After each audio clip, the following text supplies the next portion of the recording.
Excel techno school, Guruvayanakere, Venur. Admission open now. Railway ಇಲಾಖೆಯಲ್ಲಿ ನಡೆದಿದ್ದಂತಹ ಪರೀಕ್ಷೆಗೆ ಸಂಬಂಧಪಟ್ಟಂತೆ ಆ ಪರೀಕ್ಷೆಯಲ್ಲಿ ಕನ್ನಡ ಭಾಷೆಯನ್ನ ಕಡೆಗಣನೆ ಮಾಡಲಾಗಿದೆ ಅಂತ ಇದೀಗ ಪ್ರತಿಭಟನೆಯನ್ನ ಮಾಡಲಾಗ್ತಾ ಇದೆ. ರೈಲ್ವೆ ಇಲಾಖೆ ಪರೀಕ್ಷೆ ಮಾರ್ಚ್ ತಿಂಗಳಲ್ಲಿ ನಡೆದಿತ್ತು. ಈ ಸಂದರ್ಭದಲ್ಲಿ ಕೇವಲ ಹಿಂದಿ ಹಾಗೂ ಇಂಗ್ಲಿಷ್ ಭಾಷೆಯಲ್ಲಿ ಮಾತ್ರ ಪ್ರಶ್ನೆ ಪತ್ರಿಕೆಯನ್ನ ನೀಡಲಾಗಿತ್ತು. ರೀಜನಲ್ ಲ್ಯಾಂಗ್ವೇಜ್ ಅನ್ನ ಸ್ಥಳೀಯ ಭಾಷೆಯಲ್ಲೂ ಕೂಡ ಪರೀಕ್ಷೆಯನ್ನ ಮಾಡಬೇಕು ಅನ್ನುವಂತಹ ಇದ್ರೂ ಕೂಡ ಕೇವಲ ಹಿಂದಿ ಹಾಗೂ ಇಂಗ್ಲಿಷ್ನಲ್ಲಿ ಪರೀಕ್ಷೆಯನ್ನ ಮಾಡಿದ್ದಕ್ಕೆ ಸದ್ಯ ಪರೀಕ್ಷಾರ್ಥಿಗಳು ಆಕ್ರೋಶವನ್ನ ಹೊರಹಾಕಿದ್ದಾರೆ. ರೈಲ್ವೆ ಇಲಾಖೆ ಕಚೇರಿ ಮುಂದೆ ಕರವೇ ಕಾರ್ಯಕರ್ತರು ಪ್ರತಿಭಟನೆಯನ್ನ ಮಾಡಿದ್ದಾರೆ. ಮೆಜೆಸ್ಟಿಕ್ ರೈಲ್ವೆ ನಿಲ್ದಾಣಕ್ಕೆ ಕರವೇ ಕಾರ್ಯಕರ್ತರು ಮುತ್ತಿಗೆಗೆ ಯತ್ನಿಸಿದ್ದು ಕರವೇ ಕಾರ್ಯಕರ್ತರನ್ನ ಪೊಲೀಸರು ವಶಕ್ಕೆ ಪಡೆದುಕೊಂಡಿದ್ದಾರೆ.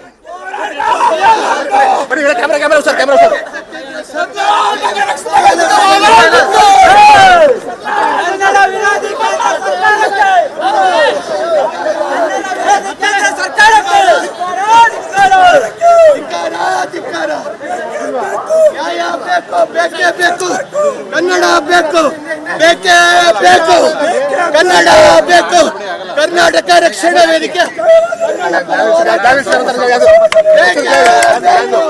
ಕನ್ನಡ ಬೇಕು. ನೋಡಿ ಮೇಡಮ್, ಕೇಂದ್ರ ಸರ್ಕಾರ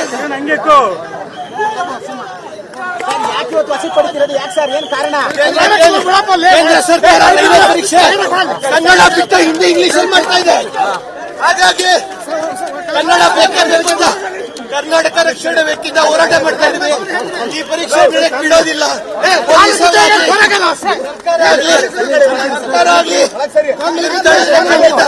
ರಾಜ್ಯಾದ್ಯಂತ ಕರ್ನಾಟಕ ರಕ್ಷಣಾ ವೇದಿಕೆಯಿಂದ ಹೋರಾಟ ಮಾಡ್ತೀವಿ. ಕನ್ನಡಿಗರಿಗೆ ಅನ್ಯಾಯ ಆಗೋದು ಬೇಕೇ ಬೇಕು. ಕರ್ನಾಟಕ ಪರೀಕ್ಷೆ ಬೇಕೇ ಕರ್ನಾಟಕ ರಕ್ಷಣಾ ವೇದಿಕೆಗೆ ಜಯವಾಗ್ಲಿ. ನಾವು ಬಿಡೋದಿಲ್ಲ, ಪರೀಕ್ಷೆ ಬಿಡೋದಿಲ್ಲ. ಸರ್, ಈಗಾಗಲೇ ಹುಬ್ಬಳ್ಳಿಯಲ್ಲಿ ಪರೀಕ್ಷೆ ಕ್ಯಾನ್ಸಲ್ ಆಗಿದೆ, ಬೆಂಗಳೂರಲ್ಲಿ ಇನ್ನೂ ಕ್ಯಾನ್ಸಲ್ ಆಗಿಲ್ಲ. ಏನ್ ಹೇಳ್ತೀರಾ? ಹುಬ್ಬಳ್ಳಿಯಲ್ಲಿ ಪರೀಕ್ಷೆ ಕ್ಯಾನ್ಸಲ್ ಆಗಿಲ್ಲ, ಇನ್ನು ಆಗುತ್ತೆ.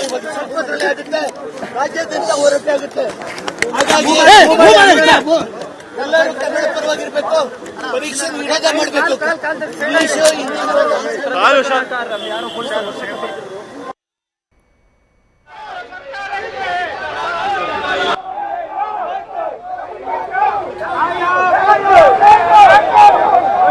ವಿಜುವಲ್ಸ್ ಆನ್ ಆಗಿಲ್ಲ.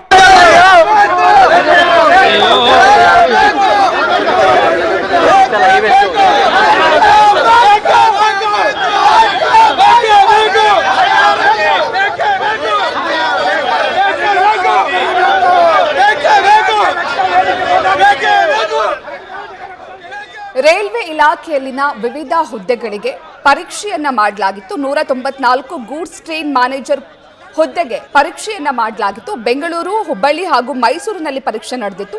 ಆದರೆ ಈ ಪರೀಕ್ಷೆಯ ಪ್ರಶ್ನಾ ಪತ್ರಿಕೆ ಕೇವಲ ಹಿಂದಿ ಹಾಗೂ ಇಂಗ್ಲಿಷ್ ಭಾಷೆಯಲ್ಲಿ ನೀಡಲಾಗಿತ್ತು. ಹಾಗಾಗಿ ಕನ್ನಡ ಭಾಷೆಯಲ್ಲಿ ಪ್ರಶ್ನೆ ಪತ್ರಿಕೆ ನೀಡದಿದ್ದಕ್ಕೆ, ಪರೀಕ್ಷೆಯನ್ನ ಮಾಡದಿದ್ದಕ್ಕೆ ಪರೀಕ್ಷಾರ್ಥಿಗಳು ಕೂಡ ತಮ್ಮ ಬೇಸರವನ್ನ ಹೊರಹಾಕಿದ್ರು. ಎಕ್ಸಾಮ್ ಕ್ಯಾನ್ಸಲ್ ಮಾಡಿ ಮತ್ತೆ ಪರೀಕ್ಷೆಯನ್ನ ಮಾಡಬೇಕು, ಕನ್ನಡ ಭಾಷೆಯಲ್ಲೇ ಪರೀಕ್ಷೆಯನ್ನ ಮಾಡಬೇಕು ಅಂತ ಆಗ್ರಹಿಸಿದ್ರು. ಇದೀಗ ಈ ವಿಚಾರಕ್ಕೆ ಸಂಬಂಧಪಟ್ಟಂತೆ ಕರವೇ ಕಾರ್ಯಕರ್ತರು ಪ್ರತಿಭಟನೆಯನ್ನ ಮಾಡಿದ್ದಾರೆ.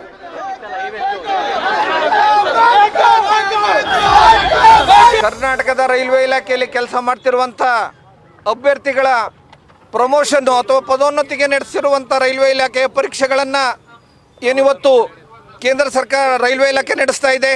ಕೇವಲ ಹಿಂದಿ ಇಂಗ್ಲೀಷಲ್ಲಿ ಪ್ರಶ್ನೆ ಪತ್ರಿಕೆಯನ್ನು ಕೊಟ್ಟು ರೈಲ್ವೆ ಇಲಾಖೆಯಲ್ಲಿ ಕೆಲಸ ಮಾಡ್ತಿರುವಂಥ ಕನ್ನಡದ ಅಭ್ಯರ್ಥಿಗಳ ಬಾಯಿಗೆ ಮಣ್ಣು ಹಾಕುವಂಥ ಕೆಲಸವನ್ನು ರೈಲ್ವೆ ಇಲಾಖೆ ಮಾಡಿದೆ.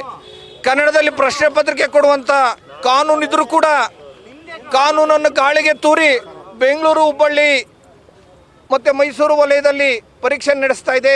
ಅನುಕಂಪದ ಆಧಾರದಲ್ಲಿ ರೈಲ್ವೆ ಇಲಾಖೆಯಲ್ಲಿ ಕೆಲಸ ಮಾಡ್ತಿರುವಂಥ ಮತ್ತು ಡಿ ಗ್ರೂಪ್ ಮತ್ತು ಸಿ ಗ್ರೂಪಲ್ಲಿ ಕೆಲಸ ಮಾಡ್ತಿರ್ತಕ್ಕಂಥ ಅಭ್ಯರ್ಥಿಗಳಿಗೆ ಕನ್ನಡ ಬಿಟ್ಟರೆ ಅವ್ರಿಗೆ ಹಿಂದಿನೂ ಬರಲ್ಲ, ಇಂಗ್ಲೀಷು ಬರಲ್ಲ.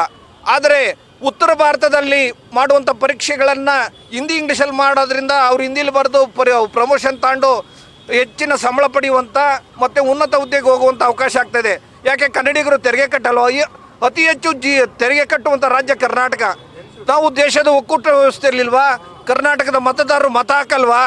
ಈ ಪ್ರಶ್ನೆ ಕರ್ನಾಟಕ ರಕ್ಷಣಾ ವೇದಿಕೆ ಅಧ್ಯಕ್ಷರು ನಾರಾಯಣಗೌಡರು ಕಳೆದ 25 ವರ್ಷಗಳಿಂದ ಕೇಂದ್ರ ಸರ್ಕಾರವನ್ನು ಕೇಳ್ಕೊಂಡು ಬಂದಿದ್ದಾರೆ. ಇವತ್ತು ಕೇಂದ್ರ ರೈಲ್ವೆ ಇಲಾಖೆಯಲ್ಲೇ ಕೆಲಸ ಮಾಡ್ತಿರುವಂಥ ರೈಲ್ವೆಯ ಕನ್ನಡದ ಅಭ್ಯರ್ಥಿಗಳ ಬಾಯಿಗೆ ಮಣ್ಣು ಹಾಕುವಂಥ ಕೆಲಸ ರೈಲ್ವೆ ಇಲಾಖೆ ಮಾಡಿದೆ. ಈಗಾಗಲೇ ಹುಬ್ಬಳ್ಳಿಯಲ್ಲಿ ನಡೆಯುತ್ತಿರುವಂಥ ಪರೀಕ್ಷೆಗಳನ್ನು ಕರ್ನಾಟಕ ರಕ್ಷಣಾ ವೇದಿಕೆ ಕಾರ್ಯಕರ್ತರು ನುಗ್ಗಿ ಪರೀಕ್ಷೆಗಳನ್ನು ರದ್ದು ಮಾಡಿದ್ದಾರೆ. ಅದೇ ರೀತಿ ಹುಬ್ಬಳ್ಳಿಯಲ್ಲಿ ಏನು ರದ್ದಾಗಿದೆ ಅದೇ ರೀತಿ ಬೆಂಗಳೂರು ವಲಯದಲ್ಲಿ ನಡೆಯುತ್ತಿರುವಂಥ ಪರೀಕ್ಷೆಯನ್ನು ರದ್ದು ಮಾಡಬೇಕು. ಮತ್ತು ಕನ್ನಡದಲ್ಲೂ ಪ್ರಶ್ನೆ ಪತ್ರಿಕೆ ಕೊಟ್ಟು ರೈಲ್ವೆ ಇಲಾಖೆಯಲ್ಲಿ ಕೆಲಸ ಮಾಡ್ತಿರುವಂಥ ಅಭ್ಯರ್ಥಿಗಳಿಗೆ ನ್ಯಾಯ ಕೊಡಬೇಕು ಅನ್ನೋಂಥದ್ದನ್ನು ನಡೀತಾ ಇದೆ ಸರ್. ಅದು ಕೂಡ ಹೋರಾಟ ನಡೀತಾ ಇದೆ. ನಾವು ಒಟ್ಟಾರೆ ಕೇಳೋದು, ಇಷ್ಟೆಲ್ಲ ಅನ್ಯಾಯ ಆಗ್ತಿದ್ರು ಪಕ್ಷ ರಾಜಕಾರಣದಲ್ಲಿ ಮಾತಾಡುವಂಥ ಕೇಂದ್ರ ಸಚಿವರಾದಂಥ ಕುಮಾರಸ್ವಾಮಿಯವರು, ಶೋಭಾ ಕರಂದ್ಲಾಜೆ, ಪ್ರಹ್ಲಾದ್ ಜೋಶಿ ಯಾಕೆ ನೀವು ಮಾತಾಡ್ತಿಲ್ಲ? ಯಾಕೆ ಕನ್ನಡದವ್ರು ನಿಮ್ಗೆ ಓಟ್ ಹಾಕಿಲ್ವಾ? ನಿಮ್ಮ ಮೈತ್ರಿ ರಾಜಕಾರಣಕ್ಕೆ ಏನಾದರೂ ತೊಂದರೆ ಆಗುತ್ತಾ? ಮಾನ್ಯ ಕುಮಾರಸ್ವಾಮಿ ಇವತ್ತು ನಡೆಯಬೇಕಿದ್ದಂತಹ ಪರೀಕ್ಷೆಯನ್ನ ಹಿಂದಿ ಹಾಗೂ ಇಂಗ್ಲಿಷ್ ಭಾಷೆಯಲ್ಲೇ ಬರೀಬೇಕು ಎನ್ನುವಂತಹ ಸೂಚನೆಯನ್ನ ರೈಲ್ವೆ ಇಲಾಖೆ ಹೊರಡಿಸಿದಂತಹ ಕಾರಣ ಕರವೇ ಕಾರ್ಯಕರ್ತರು ಪ್ರತಿಭಟನೆಯನ್ನ ಮಾಡ್ತಿದ್ದಾರೆ. ಕನ್ನಡದಲ್ಲಿ ಸ್ಥಳೀಯ ಭಾಷೆಯಲ್ಲೂ ಕೂಡ ಪರೀಕ್ಷೆ ಮಾಡಬೇಕು ಎನ್ನುವಂತಹ ಕಾನೂನಿದೆ. ಹಾಗಾಗಿ ಕನ್ನಡ ಭಾಷೆಯಲ್ಲೂ ಕೂಡ ಪರೀಕ್ಷೆಯನ್ನ ಮಾಡಬೇಕು. ಅದನ್ನು ಹೊರತುಪಡಿಸಿ ಕೇವಲ ಹಿಂದಿ ಹಾಗೂ ಇಂಗ್ಲಿಷ್ ಭಾಷೆಯಲ್ಲಿ ಪರೀಕ್ಷೆಯನ್ನ ಮಾಡೋದಕ್ಕೆ ಸೂಚನೆಯನ್ನ ಹೊರಡಿಸಿರೋದಕ್ಕೆ ಕರವೇ ಕಾರ್ಯಕರ್ತರು ಆಕ್ರೋಶವನ್ನ ವ್ಯಕ್ತಪಡಿಸಿ ಪ್ರತಿಭಟನೆಯನ್ನ ಮಾಡ್ತಿದ್ದಾರೆ. ಇವಾಗ ಹೆಚ್ಚಿನ ಮಾಹಿತಿಯನ್ನ ನೀಡ್ತಾರೆ ನಮ್ಮ ಪ್ರತಿನಿಧಿ ಭರತ್. ರೈಲ್ವೆಯ ನೇಮಕಾತಿ ಮತ್ತು ಮುಂಬಡ್ತಿಯಲ್ಲಿ ಕನ್ನಡಿಗರಿಗೆ ಅನ್ಯಾಯ ಆಗ್ತಾ ಇದೆ. ಸ್ಥಳೀಯ ಭಾಷೆಯಲ್ಲೇ ಪರೀಕ್ಷೆಯನ್ನ ಮಾಡಬೇಕು ಎನ್ನುವಂತಹ ಕಾನೂನಿದೆ. ಹೇಗಿದ್ರೂ ಕೂಡ ಕನ್ನಡ ಭಾಷೆಯನ್ನ ಕಡೆಗಣನೆ ಮಾಡೋದಕ್ಕೆ ಕಾರಣ ಏನು?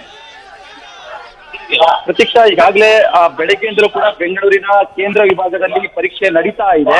ಸೊ ಮತ್ತೊಂದು ಕಡೆ ಕರವೇ ಕಾರ್ಯಕರ್ತರು ಬೆಂಗಳೂರು ರೈಲ್ವೆ ಕಚೇರಿ ಜೊತೆಗೆ ಬೆಂಗಳೂರು ರೈಲ್ವೆ ಏನು ನಿಲ್ದಾಣ ಇದೆ ಅದ್ರ ಎದುರುಗಡೆ ಪ್ರೊಟೆಸ್ಟ್ ಮಾಡ್ತಾನೆ ಇದ್ದಾರೆ. ಅಂದ್ರೆ ಪರೀಕ್ಷೆ ಯಾವುದೇ ಕಾರಣಕ್ಕೂ ನಾವು ಬರೆಯೋದಕ್ಕೆ ಬಿಡೋದಿಲ್ಲ, ಮರು ಪರೀಕ್ಷೆ ಆಗ್ಬೇಕು, ಕನ್ನಡ ಪ್ರಶ್ನೆ ಪತ್ರಿಕೆಯಲ್ಲಿ ಪರೀಕ್ಷೆ ಮಾಡೋದಕ್ಕೆ ಅವಕಾಶ ಕೊಡ್ಬೇಕಂತ ಹೇಳಿ ಪ್ರೊಟೆಸ್ಟ್ ಮಾಡ್ತಾನೆ ಇದ್ದಾರೆ. ಮತ್ತೊಂದು ಕಡೆ ಪರೀಕ್ಷೆ ನಡೀತಾ ಇದೆ. ಅಂದ್ರೆ ಈಗಾಗಲೇ ಪರೀಕ್ಷೆ ಬಹುತೇಕ ಕೊನೆಯ ಘಟ್ಟಕ್ಕೆ ಬಂದಿದೆ. ಹಾಗಾಗಿ ಈ ಪರೀಕ್ಷೆಯನ್ನ ರದ್ದುಗೊಳಿಸಬೇಕಾ ಅಥವಾ ರದ್ದುಗೊಳಿಸಬಾರದು ಅನ್ನೋ ನಿಟ್ಟಿನಲ್ಲಿ ಅಧಿಕಾರಿಗಳು ಸಭೆ ನಡೆಸ್ತಾ ಇದ್ದಾರೆ. ಮತ್ತೊಂದು ಕಡೆ ಕರವೇ ಕಾರ್ಯಕರ್ತರು ಸುತ್ತಮುತ್ತ ಅಂದ್ರೆ ರೈಲ್ವೆ ಕಚೇರಿಯ ಎದುರುಗಡೆ ಪ್ರೊಟೆಸ್ಟ್ ಮಾಡ್ತಾನೆ ಇದ್ದಾರೆ. ಸೊ ಪರೀಕ್ಷೆನ ಯಾವುದೇ ಕಾರಣಕ್ಕೂ ನಡ್ಸೋದಕ್ಕೆ ಬಿಡೋದಿಲ್ಲ ಅಂತ ಹೇಳಿ ಈಗಾಗಲೇ ಹುಬ್ಬಳ್ಳಿಯಲ್ಲಿ ಪರೀಕ್ಷೆಯನ್ನ ರದ್ದುಗೊಳಿಸಲಾಗಿದೆ. ಮೈಸೂರಲ್ಲಿ ನಡೀತಾ ಇದ್ದಂತಹ ಪರೀಕ್ಷೆ ಕೂಡ ರದ್ದುಗೊಳಿಸಿದ್ದಾರೆ ಅನ್ನೋ ಮಾಹಿತಿ ಕೂಡ ಲಭ್ಯವಾಗ್ತಾ ಇದೆ.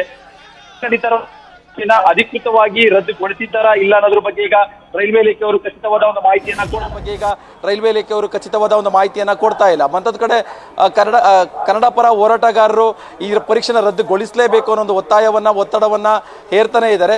ಒಂದು ವೇಳೆ ಈಗ ಬೆಂಗಳೂರು ಕೇಂದ್ರದಲ್ಲಿ ನಡೀತಾ ಇರುವಂತಹ ಪರೀಕ್ಷೆಯನ್ನ ಮುಗಿಸಿದ್ರು ಕೂಡ ಮುಂದಿನ ದಿನದಲ್ಲಿ ಅದನ್ನ ಮರುಪರೀಕ್ಷೆ ಮಾಡಲೇಬೇಕು ಅಂತೇಳಿ ಒಂದು ಒತ್ತಾಯ, ಜೊತೆಗೆ ಮತ್ತೊಮ್ಮೆ ನಾವು ಪ್ರೊಟೆಸ್ಟ್ ಅನ್ನ ಮಾಡ್ತೇವೆ ಅಂತೇಳಿ ಒಂದು ಎಚ್ಚರಿಕೆಯನ್ನು ಕೂಡ ಕೊಡ್ತಾ ಇರುವಂತದ್ದು. ಅಂದ್ರೆ ಈಗಾಗಲೇ ಸಾಕಷ್ಟು ಕಾರ್ಯಕರ್ತರು ಈಗ ಬೆಂಗಳೂರು ಕೇಂದ್ರ ರೈಲ್ವೆ ವಿಭಾಗದ ಎದುರು ಒಂದು ಮುತ್ತಿಗೆ ಹಾಕುವಂತ ಪ್ರಯತ್ನ ಮಾಡಿದ್ರು. ರೈಲ್ವೆ ಪ್ಲಾಟ್ಫಾರ್ಮ್ ಒಳಗಡೆ ನುಗ್ಗೋದಕ್ಕೆ ಪ್ರಯತ್ನ ಮಾಡಿದ್ರು. ಅದಾದ ನಂತರ ಪೊಲೀಸರವರನ್ನ ವಶಕ್ಕೆ ತೆಗೆದುಕೊಂಡಂತ ಒಂದು ಘಟನೆ ಕೂಡ ನಡೀತು. ಒಟ್ಟಾರೆ ಈಗ ಪರೀಕ್ಷೆ ನಡೀತಾ ಇದೆ ಬೆಂಗಳೂರು ಕೇಂದ್ರ ವಿಭಾಗದಲ್ಲಿ. ಅಧಿಕೃತವಾಗಿ ರೈಲ್ವೆ ಇಲಾಖೆಯಿಂದ ಯಾವುದೇ ರೀತಿಯಾದ ಒಂದು ರದ್ದುಗೊಳಿಸಿರೋದ್ರ ಬಗ್ಗೆ ಮಾಹಿತಿ ಈಗ ಲಭ್ಯವಾಗಿಲ್ಲ. ಪ್ರತೀಕ್ಷಾ, ಥ್ಯಾಂಕ್ ಯು ಫಾರ್ ಡೀಟೇಲ್ಸ್ಗೆ. ನ್ಯೂಸ್ ಫಸ್ಟ್ ನಿರ್ಭೀತಿಯಿಂದ ನಿಮ್ಮ ಪರವಾಗಿ.